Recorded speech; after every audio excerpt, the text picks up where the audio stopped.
Step into Value Zone. Value Zone. Hypermart. Button Surekha గారు. అధ్యక్ష, ఈరోజు ఈ శాసనసభకు మూడవ తెలంగాణ శాసనసభకు ఏకగ్రీవంగా మీరు స్పీకర్గా ఎన్నికైన సందర్భంగా ముందుగా మీకు శుభాకాంక్షలు తెలియజేస్తా ఉన్నాను. ఈ ఎన్నికకు సహకరించిన అన్ని పార్టీల నేతలకు, అదేవిధంగా మన ముఖ్యమంత్రి రేవంత్ రెడ్డి గారికి ప్రత్యేక ధన్యవాదాలు తెలియజేస్తూ ఉన్నాను. ఈ ఎన్నిక ద్వారా కాంగ్రెస్ పార్టీ మళ్ళీ ఒకసారి దళిత పక్షపాతి అని నిరూపించుకున్నది. నేను దాదాపుగా ఇది 5వసారి శాసనసభకు ఎన్నిక కావడం.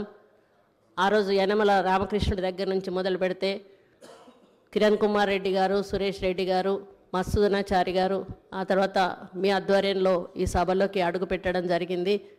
ఈ సభ యొక్క పవిత్రత గురించి అందరూ కూడా చెప్పడం జరిగింది. ఎన్ని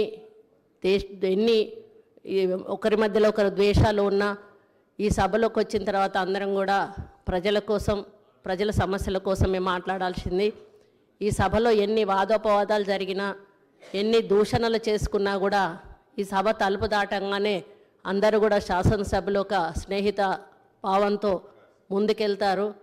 మరి ఈ శాసనసభ యొక్క పవిత్రత గురించి ఒక చిన్న ఉదాహరణ చెప్తాను అధ్యక్ష. ఆ రోజు మైసూరారెడ్డి గారు ఈ శాసనసభలో ఉన్నప్పుడు నేను శాసనసభ్యురాలుగా ఉన్నాను.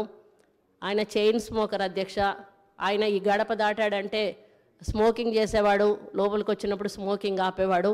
మేము మహిళా శాసనసభ్యురాలందరికీ కూడా ఆ రోజు నేదులమల్లి జనార్దన్ రెడ్డి గారి భార్య రాజలక్ష్మి గారు తినడానికి ఏమైనా తెచ్చేవాళ్ళు.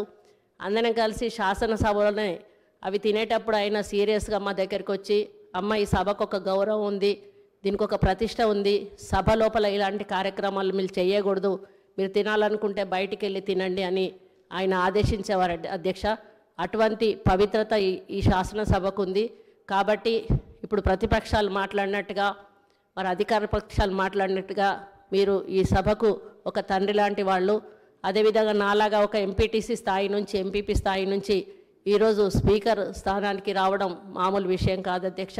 మీరు మీ బాధ్యతలను అందరూ కోరినట్టుగా నిష్పక్షపాతంగా నిర్వహించి ఈ శాసనసభకు ఒక హుందాతనాన్ని ఇస్తారని ఆశిస్తూ ఉన్నాను అధ్యక్ష. మామూలుగా పదవితో కొంతమందికి వన్నె వస్తుంది, కానీ మీ పదవితో మీరు పదవికి వన్నె తెస్తారని మీ వ్యక్తిత్వంతో నేను ఆశిస్తూ, మీ ద్వారా ఈ శాసనసభ మంచి సాంప్రదాయాలతో, మంచి ఆలోచనలతో ముందుకెళ్ళి ప్రజా సమస్యల పరిష్కార దిశగా నడవాలని కోరుకుంటూ సెలవు తీసుకుంటూ మళ్ళీ ఒకసారి మీకు శుభాకాంక్షలు తెలియజేస్తున్నాను అధ్యక్ష.